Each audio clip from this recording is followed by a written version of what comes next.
Hello students. तो आज अपना जो टॉपिक है वो है sport medicine, physiotherapy and rehabilitation. यानी कि स्पोर्ट मेडिसिन का मतलब खेल औषधि, और फिजियोथेरेपी का मतलब कायिक या भौतिक चिकित्सा, और रिहेबिलिटेशन का मतलब होता है पुनर्वास। तो आपने भी इसका अध्ययन किया होगा। ये ये थर्ड सेमेस्टर के अंदर, थर्ड सेमेस्टर में जो है फोर्थ पेपर है ये। यानी एक जो बुक चलती है ना, वो फोर्थ पेपर के रूप में आपने इसका अध्ययन किया होगा। अभी इनके बीपीएड वालों के एग्जाम स्टार्ट हो रहे हैं, तो जिन्होंने अध्ययन नहीं किया होगा वो शॉर्ट में मतलब संक्षिप्त में इनका अध्ययन कराएंगे। तो आपके भी ये पोर्शन मतलब आता है पीटीआई के एग्जाम में, और इसके भी क्वेश्चन आते हैं। कभी कभी 5 आ जाते हैं, तो कभी कभी 10 क्वेश्चन आ जाते हैं। इसके रूप में मैंने पहले बताया था, आपके जो सेकंड पेपर होता है उसमें जो है एनाटॉमी एनाटॉमी एवं फिजियोलॉजी, इसके 20 क्वेश्चन आते हैं। और किन्सियोलॉजी सियोलॉजी, इसके 15 क्वेश्चन आते हैं। और स्पोर्ट मेडिसिन यानी इस पेपर के स्पोर्ट मेडिसिन, इसके जो है स्पोर्ट मेडिसिन, इसके 5 क्वेश्चन आते हैं। तो कभी कभी क्या होता है कि इसके अगर जैसे 10 कर दे तो इसके भी 10 कर दे जाते हैं। वैसे ज़्यादातर ये अनुपात चलता है मतलब इसमें ना। तो 2-5 दिन हम जो है स्पोर्ट मेडिसिन के बारे में अध्ययन करेंगे, और ये भी महत्वपूर्ण पार्ट है एक प्रकार से ना। तो इसमें जो पहला जो टॉपिक है वो है स्पोर्ट मेडिसिन।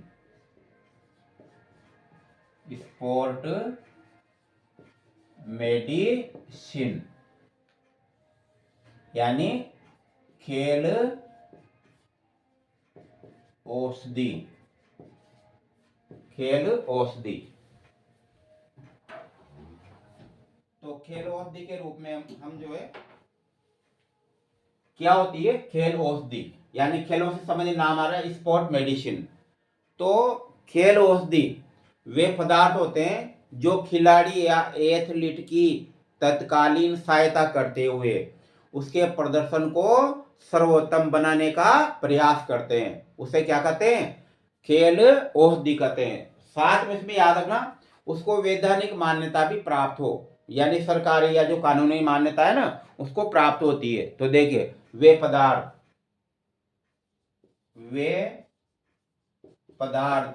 अब ये पदार्थ चाहे विटामिन के रूप में हो, किसी के भी रूप में हो सकते हैं ये, है ना। तो वे पदार्थ जो खिलाड़ी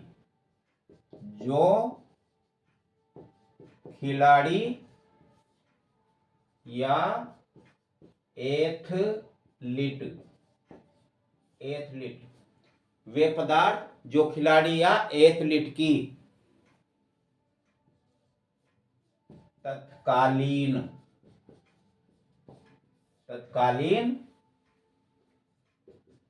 सहायता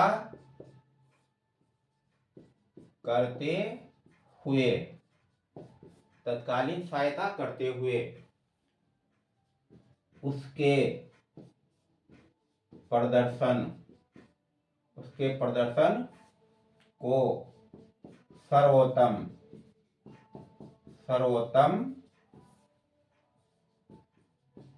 बनाने का प्रयास करते हैं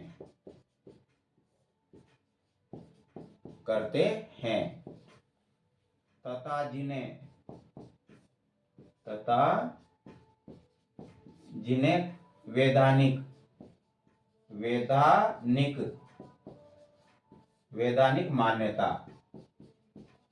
मान्यता हो, खेल औषधि कहलाते हैं।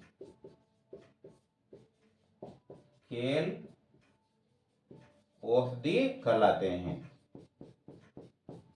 तो इसकी ये परिभाषा है। तो देखिए, वे पदार्थ जो खिलाड़ी या एथलीट यानी धावक की तत्कालीन सहायता करते हुए उसके प्रदर्शन को सर्वोत्तम बनाने का प्रयास करते हैं, और जिन्हें वैधानिक यानी वैधानिक मान्यता है ना, वैधानिक मान्यता हो यानी कानूनी मान्यता हो, वो क्या कहलाते हैं? वो कहलाते हैं खेल औषधि कहलाते हैं। अब इस खेल औषधि के रूप में कुछ भी आ सकता है, जैसे प्रोटीन सप्लीमेंट, प्रोटीन सप्लीमेंट्स यानी प्रोटीन युक्त आहार, कार्बोहाइड्रेट यानी इसके रूप में ग्लूकोज हो सकता है, ये glucose, fructose fructose fructose sucrose sucrose, तो ये पदार्थ हो सकते हैं ये। और उसी प्रकार से इसके अलावा जैसे होती है ना स्पोर्ट ड्रिंक,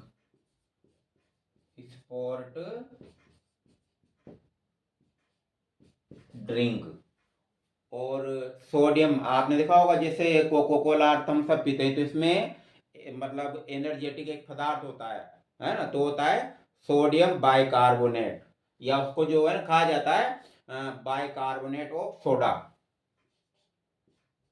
बाइकार्बोनेट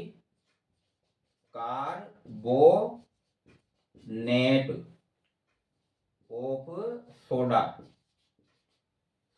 कहा जाता है। तो इसके अंतर्गत वही जितने भी है ना Thums Up, Coca Cola, Sprite, Seven Up, जितने भी हैं उसमें, लेकिन जो खिलाड़ी होते हैं उनके विशेष तौर से कोई विशेष कंपनियां होती है तो उनको वह तैयार करती है।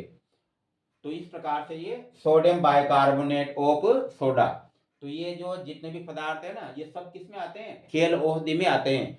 और इसके अलावा जो कुछ पदार्थ ऐसे होते हैं जो उनको एनर्जेटिक बनाते हैं, वो इस प्रकार से खेल औषधि के अंतर्गत आते हैं। और इसके बाद जो हमारा जो दूसरा टॉपिक है वो मादक औषधि।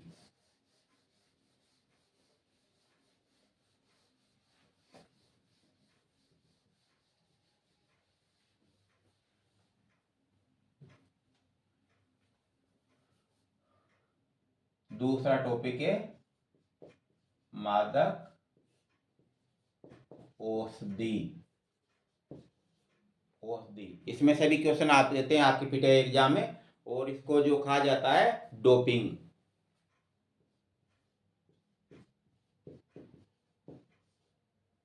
इसको डोपिंग कहा जाता है। आपने नाम सुना होगा, प्रचलित नाम है डोपिंग के।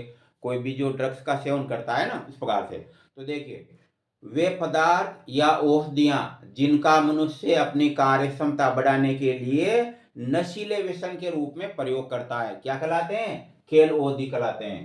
तो वे पदार्थ मतलब जो किसी को भी मतलब जैसे औषधि के रूप में भी हो सकते हैं, या कोई जैसे ड्रिंक के रूप में भी हो सकते हैं, तो वे पदार्थ या औषधियां, वे पदार्थ या औषधियां जिनका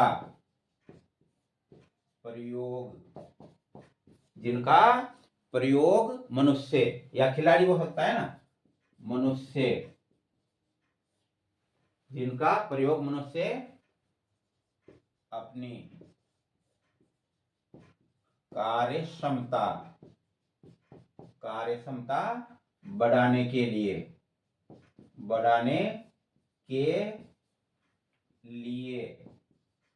नशीले ये नशीले पदार्थ भी हो सकता है, या फिर क्या हो सकता है इसको मतलब व्यसन भी कह सकते हैं ना, तो नशीले व्यसन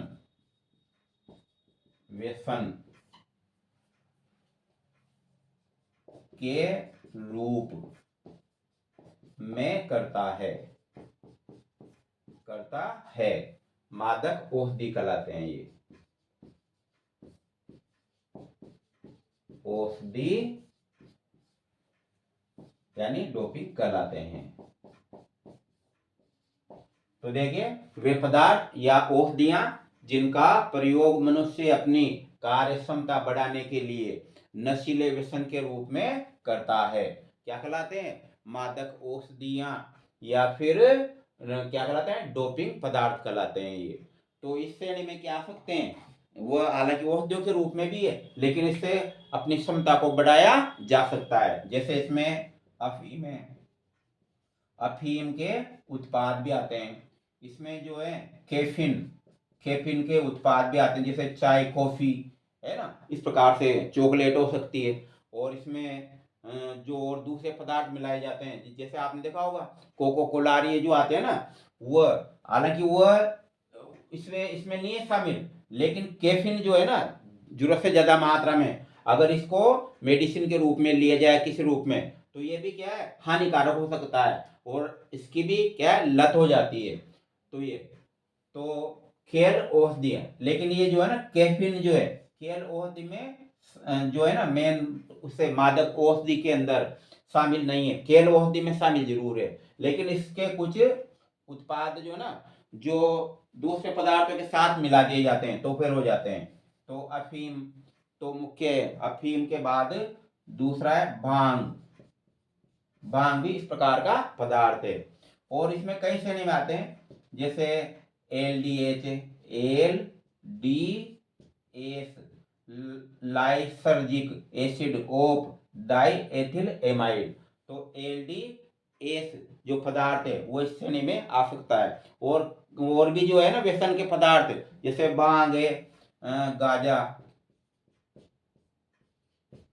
गांजा है ना, निकोटीन है, तंबाकू तंबाकू ये आगे इसके बारे में पढ़ेंगे अपन। Lysergic acid of the lysergic acid of diethyl amide, इस प्रकार का एक पदार्थ होता है। इसकी तो हालांकि आविष्कार किया था हाफमैन ने, और इसको बड़े जटिल ऑपरेशन के रूप में इसकी मेडिसिन के रूप में बनाया था, लेकिन इसका व्यसन इतना होने लग गया कि इसको जो है ना प्रतिबंधित करना पड़ा। तो अफीम है, अफीम के कई उत्पाद हैं, जैसे मार्फिन,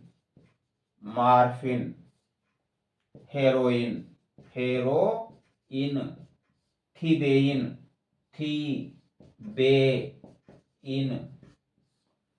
कोडिन, नारकोटिन, तो ऐसे कई उत्पाद बनते हैं इससे। तो ये सब इस श्रेणी में आते हैं। और इसके बाद हम अध्ययन कर रहे हैं ड्रग्स एब्यूज या drug abuse.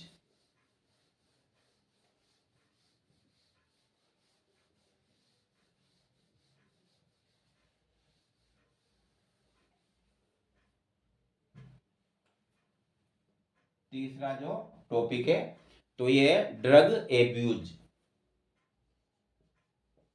Drug abuse, drug abuse.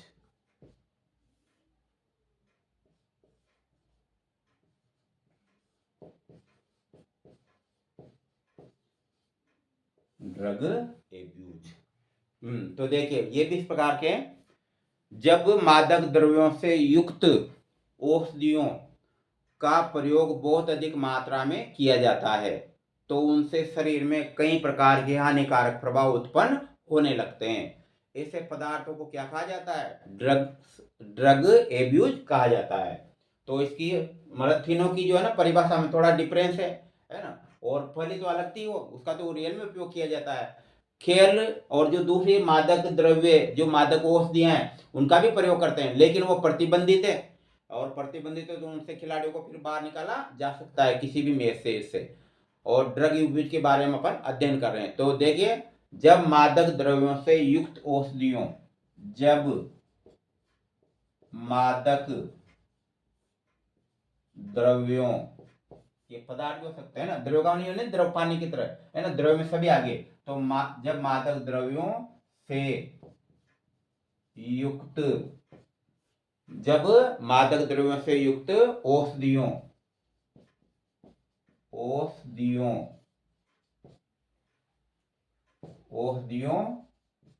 का प्रयोग बहुत अधिक, बहुत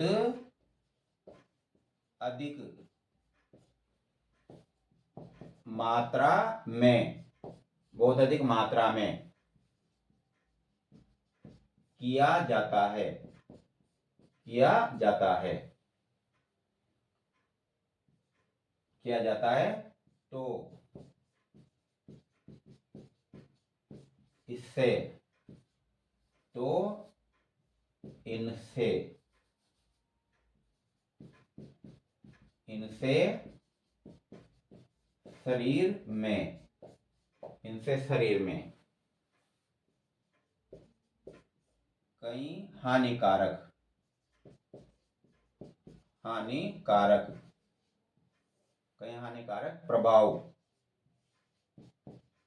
उत्पन्न, उत्पन्न होने लगते हैं, होने लगते हैं, होने लगते हैं।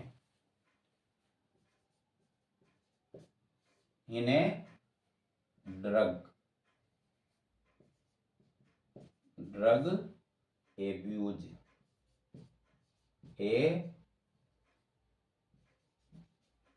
एब्यूज कहा जाता है, कहा जाता है। तो ड्रग एब्यूज का मतलब देखिए, जब मादक द्रव्यों से युक्त औषधियों का प्रयोग बहुत अधिक मात्रा में किया जाता है तो इनसे शरीर में कई प्रकार के हानिकारक प्रभाव उत्पन्न होने लगते हैं, इन्हें ड्रग एब्यूज कहा जाता है।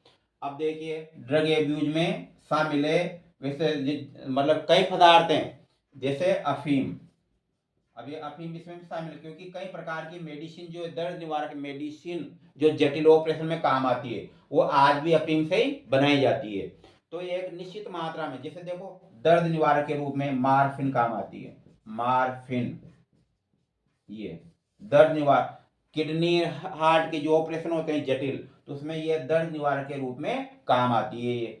तो आज भी इसका प्रयोग किया जाता है, लेकिन जब इसकी लत लग जाती है तो वो किसका रूप धारण कर लेती है, ड्रग एब्यूज कहलाएगा ये। इसी प्रकार आज भी जो एक ब्रांड है कोरेक्स, कांसी की शीशी आती है, कप की शीशी आती है, कोरेक्स के नाम से आती है वो, तो उसमें आज भी क्या होता है, कोडिन होता है, कोडिन फॉस्फेट, कोडिन। ये क्या काम आता है, कांसी में काम आता है, कांसी ठीक करता है, लेकिन जब जरूरत से ज्यादा इसकी मात्रा ली जाती है तो फिर इसके आदी हो जाते हैं ये। तो इस प्रकार से ये कोडिन होता है। आपको याद है कई सालों पहले जो ज्यादातर कप सिरप आते थे उसमें क्या आते थे, एल्कोहल आता था या फिर कोडिन आता था। मतलब ज्यादातर देखा जाए ये बात जो मानो लगभग 94 के पहले या 94 तक जो कप सिरप हुआ करते थे उसमें प्रत्येक में क्या आता था, एल्कोहल आता था। और एल्कोहल जब उसमें मिक्स किया जाता था तो वो क्या होता था, एक सस्ता पड़ता था, सस्ते ब्रांड के रूप में मतलब वो मेडिसिन उपलब्ध हो जाती थी। मुश्किल से 6-7 रुपए की का सिरप आता था, कहीं 3-3 4-4 रुपए की भी थी। बीच में थोड़ा शराब के प्रतिबंध साक लगने लगा या मात्रा में थोड़ी से उत्पादन में कमी आई और शराब जो थोड़ी कुछ महंगी हुई उस समय, तो फिर मतलब ये पता लगा, जो शराबी होते हैं कहीं, मतलब वो तो पता लगा लेते हैं कहीं से, यार ये कांसी की शीशों में भी जो ना एल्कोहल आता है, तो वह 3-3 4-4 रुपए की शीशा खरीद करके और क्या उस समय उनको ही पीने लगे। तो जो मानो कि पूरे भारतवर्ष में एक तरह से जो कफ सिरप है वो गायब हो गया था बीच में, है ना, दुकानों पे। और बाद में फिर क्या हुआ, उस पे सरकार को फिर एल्कोहल हटाना पड़ा, यानी प्रतिबंधित के रूप में उसमें से एल्कोहल हटाना पड़ा, नहीं तो पूरे मार्केट से गायब हो गए थे। क्योंकि उस समय शायद जो भी रेट होगी शराब की, वो कांसी की जो शीशियां हैं वो सस्ती हो रही थी, 3-4 शीशी पीता था उसमें उसका काम चल रहा था, और उस समय वो जो भी आता वो क्वार्टर आता वो उसका, तो वह कॉस्टली पड़ रहा था। तो इस प्रकार से आज भी आपने देखा होगा विलियम 5 टेबलेट आती है, विलियम 5 एवं 10, ये तो विलियम 5 या 10 टेबलेट आती है, एमजी होता है ये, एमजी यानी मिलीग्राम। तो सामान्यतः पर्ची पे ही मिलती है, डॉक्टर की पर्ची पर, यह सामान्यतः खरीद करके नहीं ला सकते हैं क्योंकि दुकानदार इसको मेडिसिन वो मेडिकल वाला नहीं देगा। डॉक्टर जी इसको लिखता है, काहे का काम आती है, नींद में काम आती है ये। किसी को जैसे दर्द हो रहा है या बेचैनी हो रही है तो नींद में काम आती है। इसमें डायजेपाम रहता है, मतलब जो एक व्यसन के रूप में होता है ना, वह डायजेपाम रहता है। तो वो जो डायजेपाम है उसमें साल्ट के रूप में पाया जाता है। अब नॉर्मली इसको दिया जाता है तो नींद आ जाएगी आराम से, लेकिन जब इसकी लत लग जाती है तो फिर क्या है, ये ड्रग एब्यूज का काम करती है। कई व्यक्ति ऐसे होते हैं जो पूरा पहले 5 गोली खाएगा, पहले एक में काम चल रहा था, फिर वो धीरे धीरे जब आदमी हो जाता है 2 गोली खाने लगता है, नींद नहीं आती तो 3, ऐसे धीरे धीरे एवरेज बढ़ता जाता है। एक समय से आता है कि पूरा का पूरा पत्ता खा जाता है व्यक्ति, मतलब इसका, क्योंकि उसको और दूसरी फिर वह लेने की, एल्कोहल लेने की आवश्यकता नहीं पड़ती। और मतलब 10-15 रुपये, 20-20 रुपये का ये आ जाता है, मतलब पत्ता आ जाता है। तो इस प्रकार से ये ड्रग एब्यूज की मतलब श्रेणी में, यानी औषधियों युक्त होते हैं लेकिन लगातार उनका जब सेवन करते हैं तो वही पदार्थ शरीर में हानिकारक प्रभाव डालने लग जाते हैं। तो क्या कहलाते हैं ऐसे पदार्थ, ड्रग एब्यूज कहलाते हैं। तो इसमें अफीम के उत्पाद भी हैं, इसमें जो है जैसे आगे अपन ने देखा था ना, भांग के उत्पाद भी हैं, कई प्रकार के जो है ना, इसमें जो उसके होते हैं निकोटीन के उत्पाद भी रहते हैं। तो इस प्रकार से ड्रग्स एब्यूज कहा जाता है। बाकी कल अध्ययन करेंगे।